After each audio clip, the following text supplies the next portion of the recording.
Hey everybody, it's Kevin here from Happy Beard Games, and today is a Wednesday, a Wii Wednesday. On today's Wii Wednesday, we've got a top 5 list of the top 5 games on Nintendo Wii that I think deserve a second chance. What I mean by a second chance is that these are some of the best games that I've played on the Nintendo Wii that do not have a direct sequel or a port on current gen consoles. Today's video is a part of my long-running Wii Wednesday series where I played at least 50 different Wii games through quick plays or live streams, usually focusing on the first moments of the Nintendo Wii game, and played on the original Nintendo Wii console. Based on experiences throughout the Wii Wednesday series, as well as playing games on my own time, I have a strong opinion on what are hidden gems or underrated Nintendo Wii video games. So let's begin. Number 5. Deadly Creatures. This is a real interesting game that I played on one of my more recent Wii Wednesdays, episode 54. In Deadly Creatures, you are set into the realistic miniature world of insects and small creatures. You play as two characters, a tarantula and a scorpion, each with their own appropriate moveset and skills. Some of the moves and abilities you unlock as you play. There is two really interesting aspects to this game. One is that it has Hollywood voice acting talents of Billy Bob Thornton and Dennis Hopper, which is what drew me to the game initially, being a fan of Dennis Hopper's movies. Before playing, I had originally thought that the two actors were voicing the scorpion and the tarantula that you play as, but they are not. Instead, they voice two human characters who are looking to dig up buried gold in the desert where the deadly creatures call home. I don't know exactly how the full story plays out yet, as I haven't finished the game yet, but it is an interesting narrative style for sure. In terms of gameplay, it's an action game where you execute attacks and abilities with different combos pulled off with the Wiimote and Nunchuck. You can also aim with pointer controls on Tarantula to shoot out web blasts. The combat feels like a typical 3D action adventure, but with very different characters and enemies. The enemies consist of smaller and bigger bugs, as well as a rattlesnake, which is one of the bosses but comes back later from time to time. The game is fun in that way, generally speaking, but its real appeal is to be a mostly realistic, small creature and explore the miniature version of our world from that creature's perspective. It can be kind of creepy, especially if insects freak you out. It definitely gave me some tingles on my neck and freaked me out while playing it on my previous quick play. The game goes out of its way to make it suspenseful and creepy while still being mostly realistic and detailed. The game's levels are linear, but have a few things to collect and look for throughout. Some levels have creative layouts where you will be crawling upside down or through man-made obstacles that are littered on the ground. The game isn't too difficult, but has 3 settings for that. The controls are typical of Wii action games, but do a few creative things with pointer controls and minimal waggle. A few changes I'd like to see if ported, aside from increase on resolution, which should be standard, the game really chugs along on the Wii. With long load times, slow or choppy frame rate, and some slowdown even on key moments, I would improve the FPS for sure, and that would make it awesome. I remember I noticed slowdown or stuttering on one of the first big boss battles. I would also add optional classic controller. For example, a modern PS5 or Nintendo Switch controller includes motion sensors, and the motion sensors could be used for minimal use of pointing while aiming or web shooting in this game. Yet it could still feel like a traditional controller for the action parts of the game. Now here's why you should pick up this game on the original Wii. It's a fun, uniquely realistic action game that's only on the Wii, features 2 well-known actors as voice roles, and gives you a creepy crawly view into the wild world of tarantulas, scorpions, and rattlesnakes. It's a fun, different, and also visually different video game. It retails for around $20 and is a little more obscure, but it's worth checking out. And now we're on to game number 4, Mushroom Men.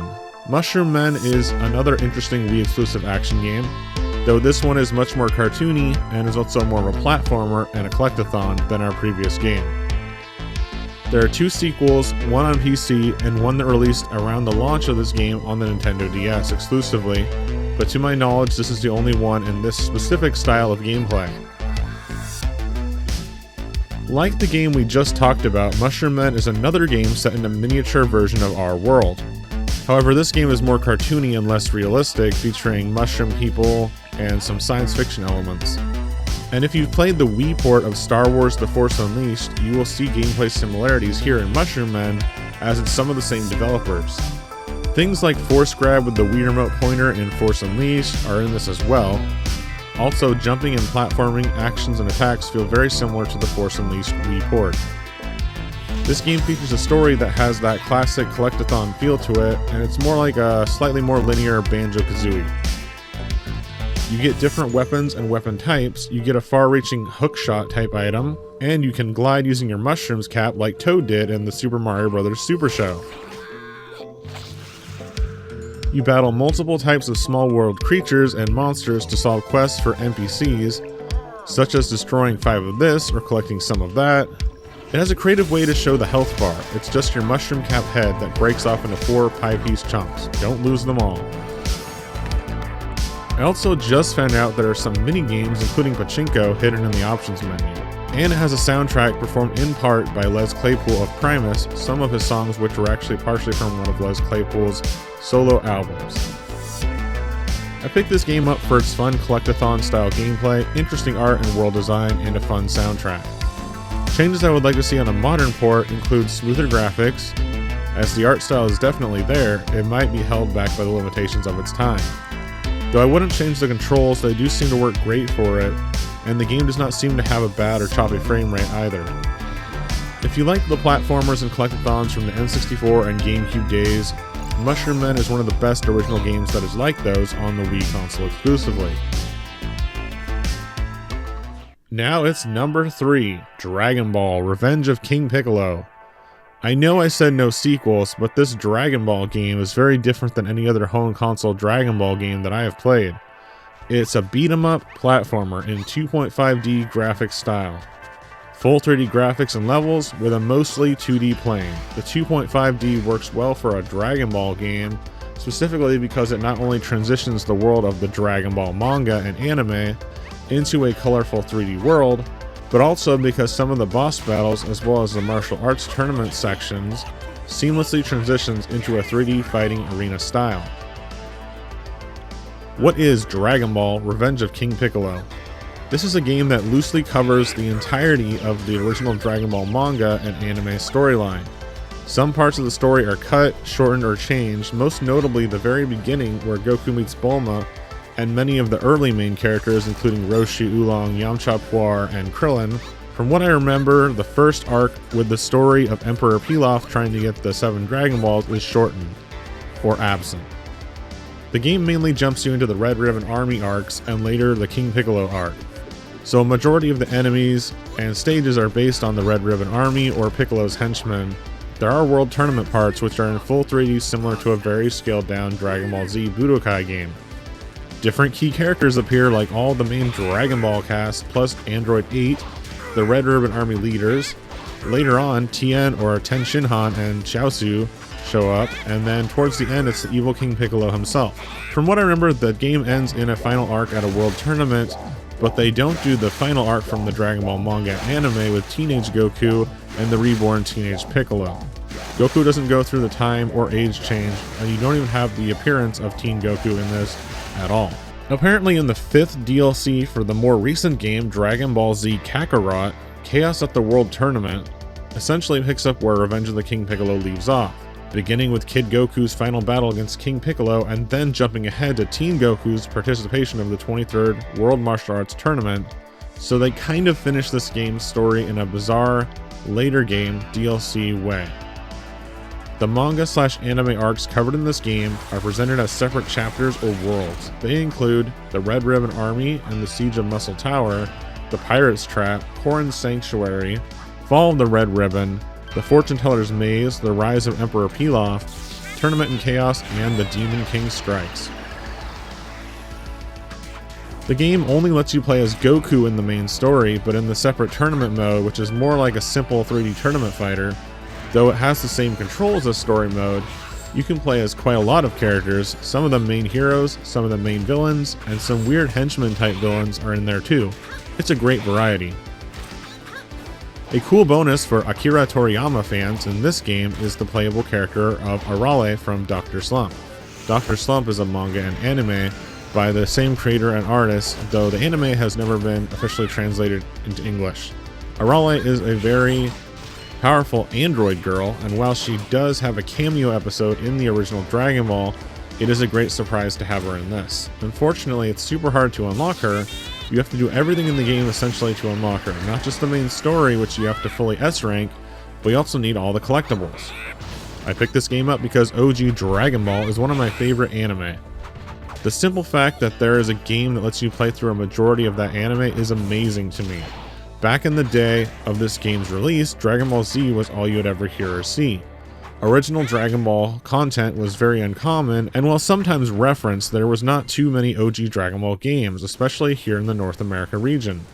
For example, Dragon Ball Revenge of King Piccolo was the final Nintendo Wii generation Dragon Ball series game. Before that, at least on Nintendo, all the previous OG Dragon Ball games were either on the Famicom, also known as the NES. What I would change in a re-release would be the story. Add some kind of gameplay from the very beginning chapters, and definitely finish and add in the final Team Goku / Team Piccolo tournament arc, plus more characters like Chi-Chi, for example, who doesn't show up in this game much. Just give us a complete story, please. I remember being disappointed at its finale when it wasn't like the anime. You should still check this out for a fun beat-em-up action platformer game. It's a good way to recap the story in game settings, and it features both English and Japanese voice acting with a lot of the two original voice casts. It also supports Wii Remote Nunchuck, Classic Controller, and GameCube Controller too, so it's basically a new GameCube game. Our next game is number 2, and it is Excite Truck. Another game that is technically a sequel, yet plays much more differently than any of its predecessors. This game is a part of the Excite Bike series, which includes Excite Bike on the NES, Excite Bike 64, and a later sequel called Excite Bots for the Wii. If Excite Bike 64 was Excite Bike perfectly turned into 3D, Excite Truck is the next step by adding 3D motion controls. Exclusively played with just one Wii remote, held horizontally with full use of motion controls, the game plays and controls similarly to how the PlayStation MotorStorm series handles motion control driving. I'd say MotorStorm is the closest game, being similar to Excite Truck. Excite Truck is at its core a racing game. You have multiple trucks to pick, multiple racing cups, each with their own tracks, and a challenge mode as well. In Excite Truck, most of the stages are loosely based on real-life outdoor locations. They are loosely based because there is a mechanic in the game where the terrain is morphed into different shapes during its activation and gameplay. The final unlockable stage is on an alien planet. This one takes the motion control to a new level. It's not just for steering, but for aiming as well. When you go off a ramp and go flying into the air, your truck can be controlled in a way that matches the positions of the Wii remote. It's not just there to control, but it's also a part of the gameplay, as aiming can change your jump distances, similar to the original Excite Bike games. As well as landing. If you land flat on the ground, all wheels touching, you will receive an extra speed boost. This lining up style lines up with the gameplay of the original Excite Bike games. I'm not 100% sure why they switched from motocross to trucks, but I think it has something to do with the landing boost or how it might have been more challenging to land a bike versus a truck. It's crazy, fast-paced, and completely unrealistic, but it is a lot of fun. It also features 2-player split-screen versus, and one of the 2 games available on the Wii that supports loading an MP3 music file on an SD card to play your own custom soundtracks during game races, which is really cool, especially when the game's OST is fairly repetitive and generic rock music. I picked this game up because it was my 3rd Wii game that I ever played, just behind Twilight Princess and Wii Sports. I have great memories of it, and it holds up today for me. It was actually the first Nintendo Wii game that I fully completed, and I think it's a pretty good one that gets often overlooked. What I'd change would be to look at what made the Excite Bike game great, and then look at what made MotorStorm great, and then combine the two for even further and an awesome experience. Why should you pick this up still? It's fairly cheap and low price. It's an early Wii game. It features easy to master motion controls, and no nunchuck is required if you're short on controllers. If you like Excite Bike 64 and don't mind motion steering, check this out. Get ready to rumble, because now we're on to my number 1 game, Tatsunoko vs. Capcom.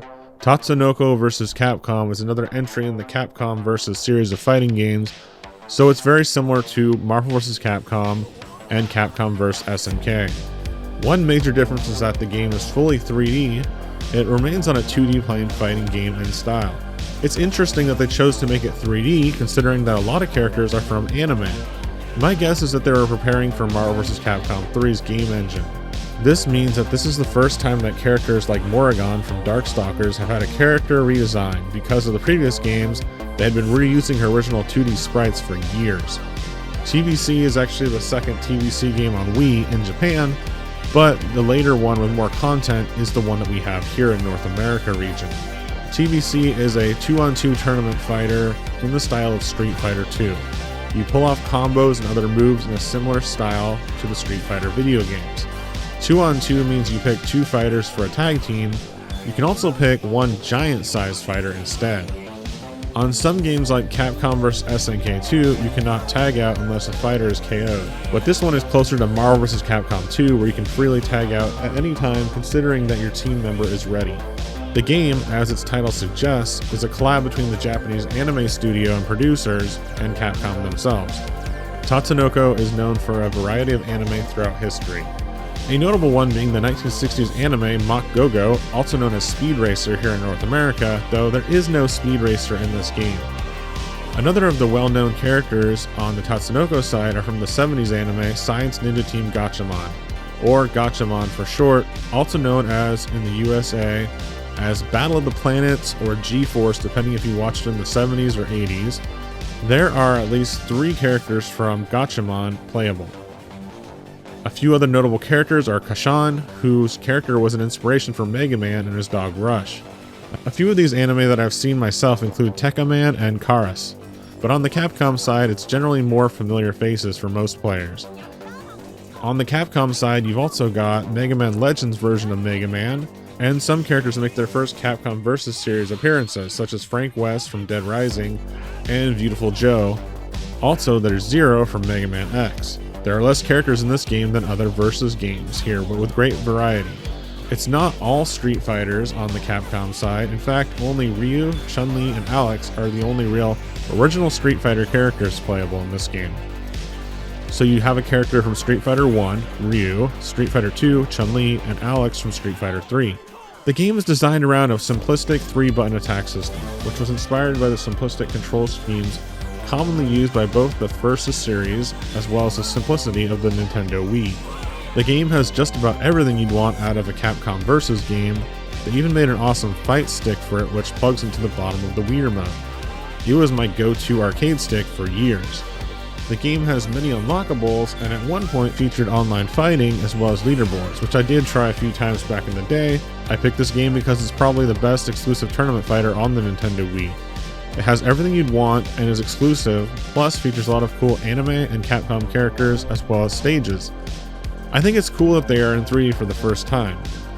Things that I would change would be give us more fighters on each side. I'd love to see Speed Racer fight Leon from Resident Evil, for example. Though I think the frame rate is good enough, the visuals are very blocky around the edges. Add in some anti-aliasing and increase the resolution to at least 1080p, you would look significantly better already. Keep in mind, in this video, I did use a Wii HD Retrovision Cable, which is the best cable for the Nintendo Wii for component cables, and an M Classic cable to upscale this video to 1080p. You should still check out the original Wii version. It's still fully playable on Wii, just make sure you have classic controllers or a fight stick. Overall, it is one of my favorite tournament fighters ever. Alright everyone, that was my list of top 5 Wii games that deserve a second chance. I hope my list inspires you to check out these Wii games and more, and give them a second chance. I would hope to someday see ports of these games, but it seems more and more unlikely. But you never know, PlayStation still ports The Last of Us pretty often, and that was a PS3 game originally. And Nintendo keeps porting Donkey Kong Country Returns, and that was a Wii game originally too. There is still life in the 7th generation of video game consoles. Thank you for watching, and let me know what games you think deserve a spot on a list like this one.